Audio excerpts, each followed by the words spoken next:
Welcome back, everyone. We're diving into some more Jane Austen today with Pride and Prejudice, picking up with chapters 13 through 18. Ah, yes. The plot really thickens in these chapters. We get to meet the infamous Mr. Collins. Mr. Collins, right. And Austen just skewers him so perfectly in that absurd letter he sends to the Bennets. It's like he's completely oblivious to the whole entail situation. Oblivious is an understatement, wouldn't you say? I mean, the man's practically giddy about inheriting their home. I know.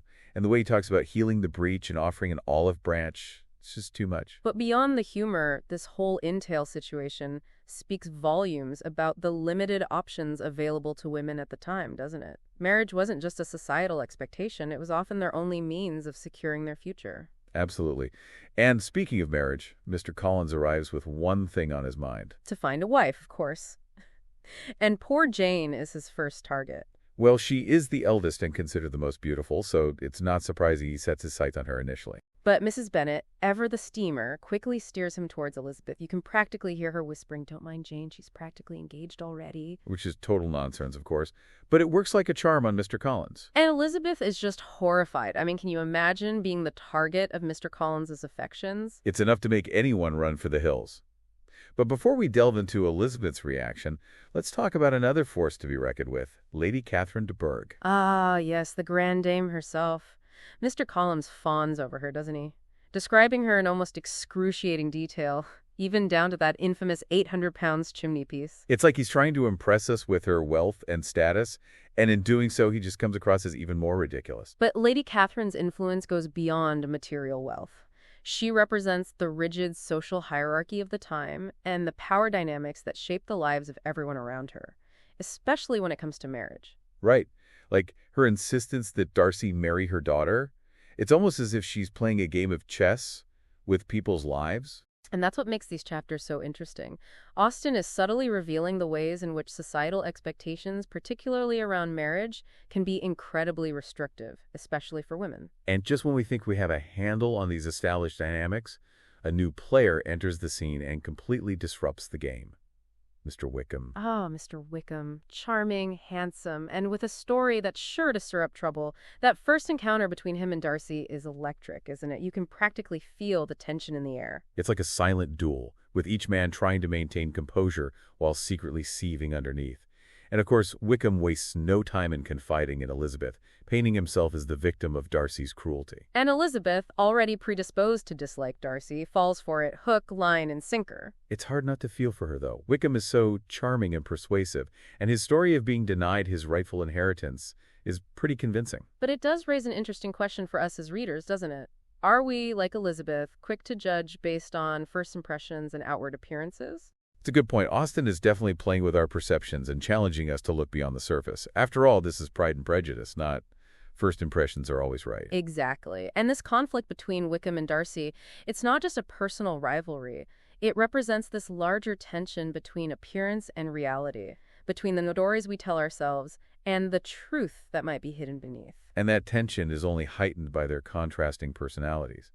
Wickham is so charming and sociable, while Darcy is reserved and aloof, almost seeming to repel people with his pride. It's like they're two sides of the same coin, both possessing qualities that can be admired and criticized, both capable of good and bad actions. And as readers, we're left wondering, who is telling the truth? Who is the villain and who is the victim? Or are things much more complicated than that? That's the beauty of Austen's writing. She doesn't give us easy answers. Instead, she presents us with these conflicting perspectives, forcing us to become active participants in the drama, to weigh the evidence and decide for ourselves who to believe.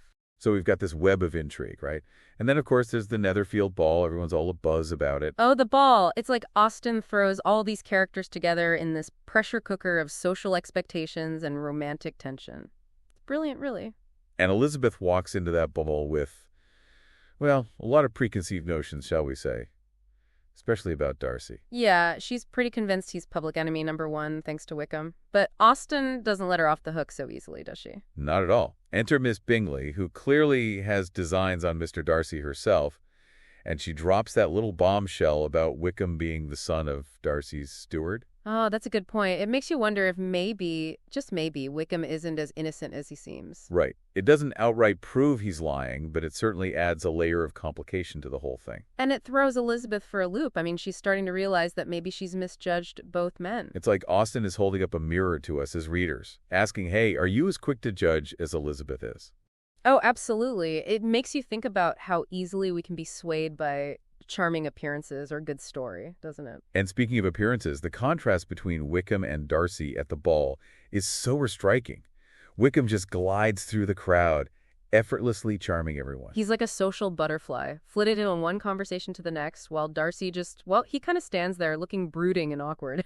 And Elizabeth is eating it up, thinking, see, this is proof that Wickham is good and Darcy is bad. But it's interesting, isn't it? Because Darcy's awkwardness, it's not necessarily arrogance. There's a kind of vulnerability there, a sense that he just doesn't quite fit in. Maybe he's just shy, or maybe he just hates these stuffy social gatherings. It makes you wonder what's going on beneath the surface. Exactly. Austen is so good at creating characters with depth, characters who are more than just one thing. And then comes the moment that everyone's been waiting for. Darcy asks Elizabeth to dance. Oh, that dance, it's practically sizzling with tension. You can feel the animosity, the attraction, the witty banter. It's all there. Yeah. In their conversation, it's like a verbal fencing match, each one trying to outwit the other while secretly maybe being a little bit attracted. The chemistry is undeniable, even though they're both so determined to deny it. It's just brilliant. It's like watching a slow burn romance unfold right before your eyes. But Austen doesn't let us get too comfortable, does she? No, so she throws in some good old-fashioned family drama for good measure. I mean, poor Elizabeth. Between Mr. Collins and Mrs. Bennet, she can't catch a break. Oh, I know. Mr. Collins trying to cozy up to Darcy because of their distant connection to Lady Catherine. It's just painful to watch. You can practically feel Elizabeth cringing into oblivion, and then there's Mrs. Bennet practically shouting about Jane's prospects with Bingley. Right in front of Darcy. Talk about embarrassing. But you know, amidst all the awkwardness, there are these beautiful moments of genuine connection, too. Like Jane and Bingley, their affection for each other shines through, despite the disapproval of his sisters. It makes you root for them, even though you know it's not going to be easy. And even Elizabeth, despite her dislike of Darcy, you can sense that she's intrigued by him. There's a spark there, even if she's not willing to admit it yet. It's like that saying, there's a thin line between love and hate. Maybe that's what Austen is getting at. Perhaps she's definitely showing us the complexities of human relationships, how we can be drawn to people even as we push them away. So we leave the ball with a sense of anticipation, right? Relationships have been tested, secrets have been revealed, and the stage is set for some major confrontations. What do you think is coming next? Well, I'm really curious to see how Elizabeth deals with this new information about Wickham. Will she confront him? Will she believe him? And how will this affect her feelings towards Darcy? And what about Jane and Bingley? Will their relationship survive the social pressures and the meddling of his sisters? So many questions. Only one way to find out. We'll have to keep reading. So much happened at that ball, but now things seem to, quiet down a bit in these next few chapters. It's like we're moving from all the external drama to something more internal, right? Like Elizabeth is really wrestling with what she's learned. Yeah, exactly. It's like the ball was a turning point, you know? It forced Elizabeth to confront her own, maybe for prejudices. And now she's got to figure out what she really thinks about both Wickham and with Darcy. And of course, her family isn't exactly making things any easier for her, are they? I'm thinking especially of Mrs. Bennet here. She is relentless when it comes to finding husbands for her daughters. Well, yeah. I mean, to be fair, it was a different time, right? A good marriage, it was pretty much the only option for a young woman to secure her future. Oh, totally. But Mrs. Bennet, she takes it to a whole other level. She's practically obsessed with Jane marrying Bingley. Every other sentence out of her mouth is about his fortune or his estate or something like that. It's a bit much, yeah. And you can tell Elizabeth is just mortified. But in a way, it's like Mrs. Bennet's anxieties, they actually highlight how limited women's choices were back then. That's an interesting point. And then you've got Mr. Bennet, who's, well, he's kind of the opposite of Mrs. Bennet. He's a lot more, reserved. But he has these moments of real insight, especially when it comes to Elizabeth. Oh, absolutely. He encourages her to think for herself, not to just accept everything at face value. Like, remember when he warns her about Wickham? He doesn't say it outright, but he's basically telling her not to be blinded by charm. Yeah, exactly. He's like, Elizabeth, use your brain. Don't just fall for a pretty face and a sob story. He knows she's smart, and he trusts her judgment, even if he doesn't always show it.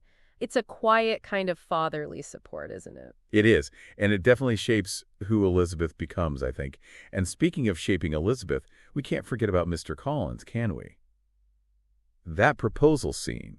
I mean, talk about awkward. Oh my gosh, it's excruciating. You just want to crawl under a rock and hide for Elizabeth. But at the same time, it's kind of hilarious the way he just assumes she'll be thrilled by his offer, as if he's doing her some huge favor. It's so Austen, right? Taking something that could be really heavy, like a marriage proposal, and turning it into this brilliant social satire. Exactly. But you know what's really powerful about that scene? It's Elizabeth's rejection. She's not going to settle just because it's expected of her. That's such a key moment for her character. It shows her strength, her independence. She's willing to risk everything for the chance at real happiness. And it drives Mrs. Bennet absolutely crazy, of course. You can just imagine her thinking, what will the neighbors say? Oh, totally. It shows the clash between those old societal expectations and this new generation of women, like Elizabeth, who are demanding something more. Right. And it makes you realize that even though Pride and Prejudice was written centuries ago, it's still so relevant. I mean, we still struggle with those same pressures today, don't we? To conform, to follow the rules, even when it might not be what's best for us. Yeah, absolutely. It's like Austen is saying, hey, it's okay to question things. It's okay to go against the grain. And, you know, I think that's what makes her character so enduring. They're not perfect, they make mistakes, but they're also capable of growth and change. Even Darcy. Oh, definitely. He's still got a long way to go, but you can see those little glimmers of something more beneath that proud exterior. Like when he helps Elizabeth's family with, well, you know. Right. He doesn't make a big deal out of it, but it shows a different side to him, a more compassionate side. And it makes you wonder, what else are we missing about him? What other layers are there to uncover? Exactly. It's like Austen is saying, don't judge a book by its cover. Or maybe, in this case, don't judge Darcy by his first impression. And that's what makes Pride and Prejudice so fascinating to reread, isn't it? You pick up on new things every time, those little details that you might have missed before. It's true. As we wrap up this deep dive, I'm just left feeling so, I don't know, appreciative of Austen's genius. The way she creates these characters that are so flawed and yet so relatable.